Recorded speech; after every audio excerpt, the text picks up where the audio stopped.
And welcome into the Lincoln Playbook, the Week 2 edition. I'm Chase Robinson standing in for Gerhard Mathangani. And of course, Lincoln head coach Brad Wallace here with us. Coach, Week 2 at St. Clair County. Second straight road game and region opener for y'all guys. It was second straight road game. Getting used to kind of on the traveling band right now, but we played better. I mean, we had a better week this week, believe it or not, and we just had a bunch of mental breakdowns. And I counted up 9. If we'd taken care of 9 deals in that game, the score would have been majorly the other way. We've got to correct that young football team in positions and try to get that cleared up, and we've got a long fight on our hands now in the region. So as you enter region play, is there anything special that you take time to prepare for as you enter into region play, or is it just like any other? Well, we try to limit our mistakes, and that's our main thing, and we do that during our practice. We do some things on air to make sure our formations are correct, make sure alignment's correct. We try to take care of the jumping off sides, which that was some of the deals that we had this weekend that kind of put us in a bind. But we've got to become a more mental football team this week, and what I mean by that is we've got to think about what we're doing before we respond to something. Besides that, what are some things you saw this week that you want to take and build on as you enter in to more region play? I think our defense came alive a little bit this weekend. We did a phenomenal job, and they wore down toward the end of the fourth quarter. We'll work on that with a little conditioning this week, but our guys really fought their tails off all night defensively. We gang tackled. We caused 5 turnovers in the ball game. That was something that was a major positive for us, and offensively, I mean, we had our shots, we had our opportunities, and we just didn't take them. It was 1 or 2 that was off on our offense, and if you have that, you're going to have some major blemishes in games. So we've got to correct ourselves this week and become a more mental football team. As the defending region champs, what is it going to take to get your team back to that level? They're taking steps, and that's the one thing I am proud about this group. They are taking steps to getting better. Just making those little young mistakes and on the kicking game and jumping off sides, and I think it's more of antsy wanting to get the play ran and wanting to go ahead and start it, and not so much as I'm gonna mess up. I think they're anticipating the snap count, or they're trying to get the play and trying to make it as fast as they can do it. Well, coming up, we'll have first half highlights of the Lincoln-St. Clair County game. And first, let's check out some of our great sponsors, including Lee McLean at Luxury Auto Parts. Been in business for 15 years. Lee McLean, the owner, has over 20 years of experience in the car business. They sell rebuildable wrecks and have any part you need with 50 acres of their parts yard. So go visit Lee McLean at Luxury Auto Parts. And coming up next, we'll have first half highlights from the Lincoln region opener against the St. Clair County Saints. That's coming up on the Lincoln Playbook.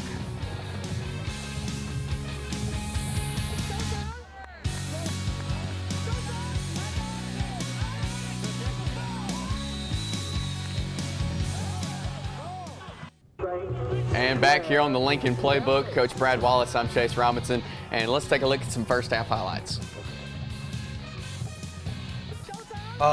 We start out with our sky kick at the beginning of the game. That's what we went to with our kickoffs, and we hustled down right here, and later on in this game we kind of let up a little bit and they kind of get us. But we had a great defensive stop right here at the beginning of the game. Our defense is rolling like they need to be. We got a lot of hustle going on the field, a lot of people in the right positions, and we do this predominantly all the way through the football game. We get on the punt, we get our offense back out on the field, and the first play from scrimmage, it should have been a touch on. We actually don't get to see the clip, but we jump off sides and it puts us in a 1st and 15 situation. But we had an opportunity right there just to score. I mean, our line had already sealed everything off, and the hole was open, but we just didn't do a good job right there of making it to the end zone. I noticed while watching these highlights, did a really good job of stopping the run. Is that something y'all really worked on this week? Well, we worked on gang tackling and running to the football, and that was some of the things that we put in the double huddle break, and we wanted our defense to be a swarming defense compared to where we were the last couple weeks. And I think they stepped up to the challenge. Well, I mean, we still got to get better in some situations. We get inside of 10 probably about 3 or 4 times and really don't get to put it in like we want to. But right there, L.J. Carmichael, he drives his way on in and does a good job of getting points on the board. And y'all's run game, especially here in the first half, was really good as well. Oh, it was. I mean, our run game's there. The mental mistakes, that was our biggest Achilles this week. Is we had opportunities to make big plays. We got inside the, like I was saying a while ago, got inside the 10 or 15 yard line about 3 or 4 times, and just didn't put it in the first half. And that you can't let a team like what we were playing against Friday night have that opportunity, or they'll stay around and they'll wind up getting you at the end. Talk about we see you're 7-0. You go up. What were you telling your team there in the first half? I mean, I was pretty proud of our defense as far as running to the ball and doing that kind of thing. My main thing was, hey, we've got to cut down on mistakes, and that's what I talked to him about right before we got to the half. And we had a missed coverage right here with our safety. He was supposed to be over the top of that and was kind of dragging back, and that's what happens. And these little things that I keep talking about will make big plays happen if we don't respond like we're supposed to. And you saw they're 7-6 at halftime. Going into the locker room, what were you telling your guys? You had the lead here in your region opener. What was the message at halftime? Well, the message at halftime was we've made mistakes. Get out there and let's fight back. Let's go back and keep doing what we're doing defensively. Offensively, we've got to move the football, and that was the main thing. Our defense had done a phenomenal job all the way through the first half, getting us the football back and putting us in score positions. But when we got inside the 10 or 15, we just had those major penalties and those major mental errors that got us in a bad predicament. And overall, the first half, just kind of some key points you saw. The first half, I saw. I mean, going back, our defense played a lot better. I'm not saying they was probably the best that they can play. They're going to get better each week. I saw them; they came alive, and we started the game out fast, and that's something that I preached to them pretty much right before the game. We've got to quit going out and trying to fill people out for the first few minutes of the game. We need to go out and start playing, and I think we did a good job of doing that at the beginning of the ball game. Well, we've got some second half highlights coming up, but right now let's take a listen in to the Lincoln High School Band here on the Lincoln.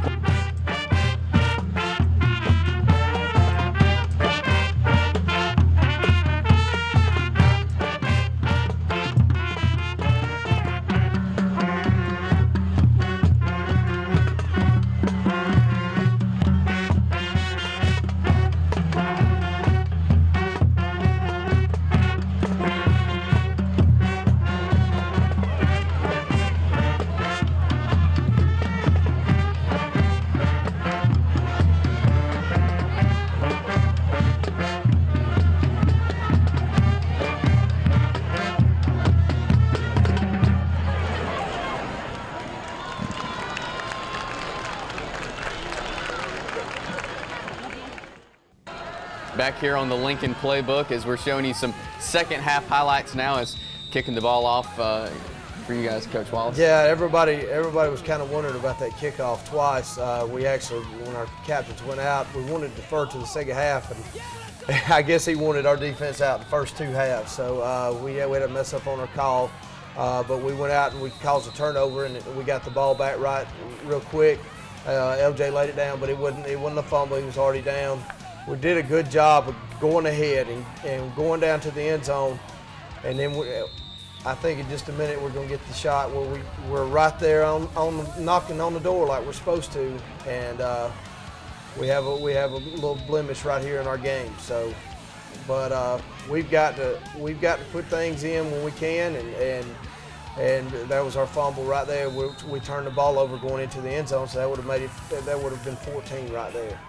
We talked about your run game. It's continuing so far at the start of the second half here. Is that due to blocking from your offensive line? Our offensive line's getting better. I mean, we had one that was a little bit low on the score this week, but we'll correct that this week. And but they're gelling together. They're getting a lot better. And the one thing that we're not a big group. I mean, when we walk out on the field, and I've told them right at the beginning of the season, I don't see any 6'4", 300-pounders on our offensive line this year. I see a bunch of good kids that go out there and try their best to get them maintain their blocks and at least keep our run game going.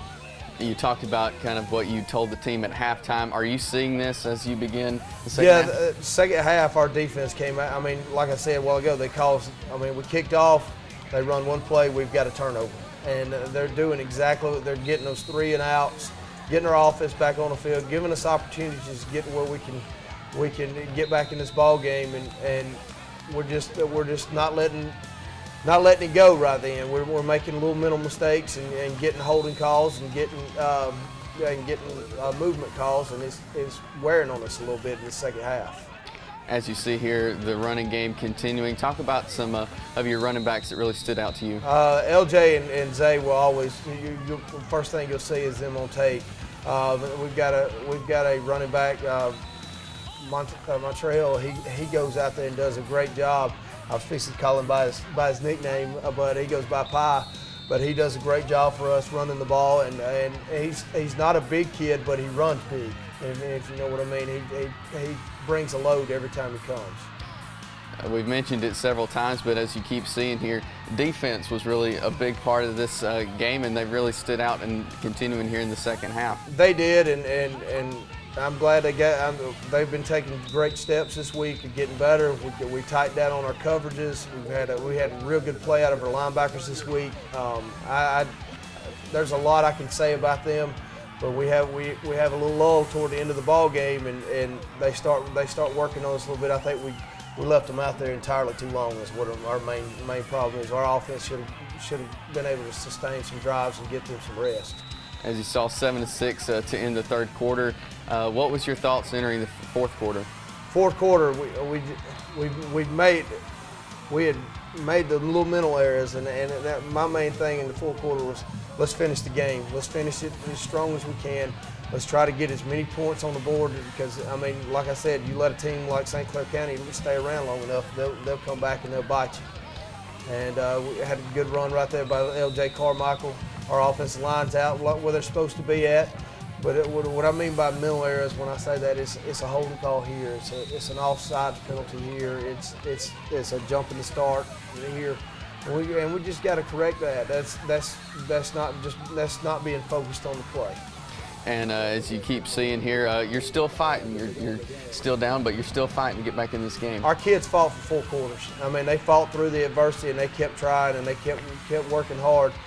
And I enjoyed watching on Friday night because I saw a lot of aggressive kids out there playing the game.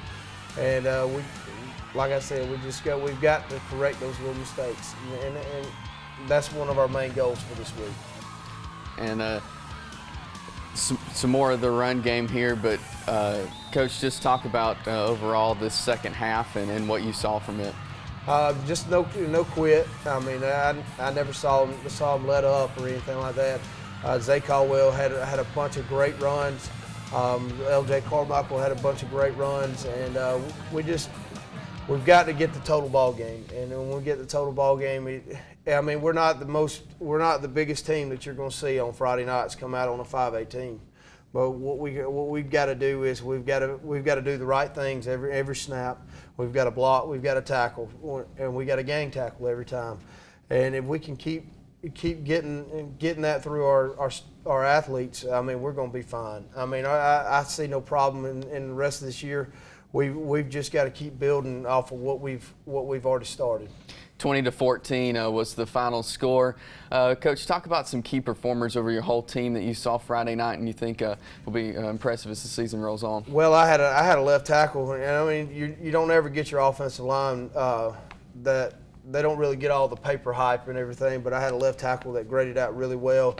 He had 6 knockdowns, and he was about 87%, and you don't really see that, especially out of my grading. I mean, I grade those offensive linemen hard, and it's Marvin Pearson, and he did a great job for us Friday night. L.J. Carmichael has been phenomenal at running the ball. He runs it hard. We got to work on hanging on to the football a little bit right there, but he's going to be fine. And defensively, I mean, our linebackers, we had a group this week. There was 4 of them that were actually rotating in at linebacker, and I think all 4 of them stepped up to the challenge and did a phenomenal job of getting themselves a little better. Our safeties did a great job with containing the outside run, and I thought our secondary came up and made some good gang tackles with us. You talked about the mental mistakes. As a coach, what can you do to fix that this week at practice? Well, we do a lot of things in practice. We've got a tempo period. It's on air, and what we're doing is we're trying to speed our offense up. We're trying to make sure alignment's perfect as far as with a fast tempo, and we do that. We do that with them, and that'll help out a little bit. We on our special teams, when we do special teams this week, there'll be a lot of understanding a little bit more about what they need to be doing and where they need to be looking, and make sure that we get them in the front of the chest and not in the back. So. All right. Well, we'll talk about week 3 coming up here on the Lincoln Playbook. The Lincoln Booster Club meets Mondays at 6:30 First States Bank. If you'd like more information about the club and how you can help support Lincoln Athletics, give them a call, 256-238-2402. More of the Lincoln Playbook coming up on TV 24.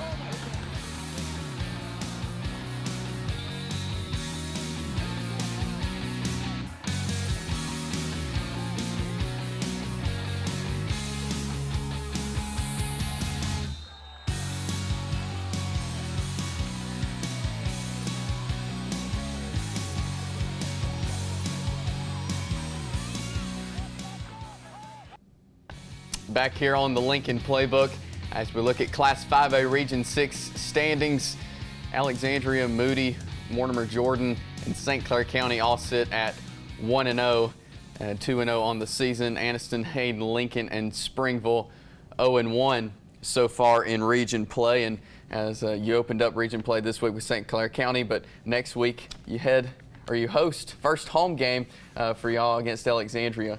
Yeah, we already know this one's going to be a battle. I mean, for the last 2 years, we've kind of been one up on them so far, and we know that they're a much improved football team after watching tape and evaluating their players. I mean, they've worked hard to get to where they're at right now. We know this has got to be a big time football game for us. We've got to come out and we've got to have all 8 cylinders clicking at all times. So. First home game. What will that do for your team? I think it'll be more of a comfort zone. Believe it or not, that's where we practice every week is on our game field. So I mean, it'll be more comfort for us and be able to go out and play this game this week, especially at home. We need a home game. We need to come back and not have to be in a traveling mode and have that relaxed right before the game. It kind of helps you out a little bit especially with a young team. We're going to face a very good offense. I mean, I've watched them on tape. They do a phenomenal job coaching at Alexandria, and I have a lot of respect for Coach Tucker and crew. What's going to be your emphasis at practice this week heading into that game? Main thing is we've got to contain the quarterback. Not the quarterback, the fullback and the tailback. I mean, they had 14 guys touch the ball last week, and when you've got that many guys in the backfield that can handle it, you're already worried right now. And there's so many different ways that they use the running backs, and as far as giving them the ball, we've got to have great mental focus on our defensive side of the ball, especially play assignment football. And offensively, I mean they've got a great defensive line that'll come off and really solidify that line of scrimmage, and we've got to get movement, especially with our offense. In the past 2 weeks, the teams you've played have run the ball a lot. Was that good practice leading up in these games? I think it was. I'm gonna be honest with you. Pell City was probably the biggest eye opener for us. I mean, we had to tackle a big back, and that'll help us down the road. We've learned how to gang tackle defensively, and that's something else that's going to help us out. But I mean, we're a growing team, and we're not. And it's like I tell them each week, I'm not gonna get down on them. I said I want you to understand I'm in this thing with them, and I want to see us get better each week. And we're hoping by game 10 we're where we need to be at, and hopefully we can keep improving and not get our heads down toward the year as the year ends. You've played 2 games so far. Over the whole season, what are some things you want to build on that you think can get you to back to that region championship team? I think running the ball has been a big key offensively and defensively. I mean, we just got to keep improving. I mean, I think they're starting to get comfortable around each other defensively. Offensively, we just cut down on the mental mistakes and we'll be fine. And I mean, I saw a good football team Friday night, but when we made our mistakes, it was big mistakes, and it hurt us. I mean, you take 9 or 10 plays and taking nothing away from St. Clair County, you take 9 plays away from that ball game, and the score is majorly the other way. We just can't make those mental mistakes. What's the vibe with the team right now? Are they ready to pick it back up and continue? We talked. I mean, I talked to them after the game, but when we came in off the buses, we came into the locker room, and I told them, I said, guys, I love each and every one of you. You're like my sons. I see you more than I do my family, and I want y'all to understand. I'm in it to work. I said, I need the same effort coming from you, and we're going to make this thing work. And I had a lot of seniors come up to me after the game and said, we're going to get it right, Coach. So, I mean, I think we got a good positive attitude coming into this. Even though it was a loss, we've got to get ourselves back up, and we got to get ready to just lick our wounds and keep going. So, all right, week 3 next week is the Lincoln Golden Bears host the Alexandria Valley Cubs in another 5A Region 6 matchup. For Coach Brad Wallace, I'm Chase Robinson. Thank you so much for joining us. Gerhard will be back next week with the Lincoln Playbook right here on TV 24.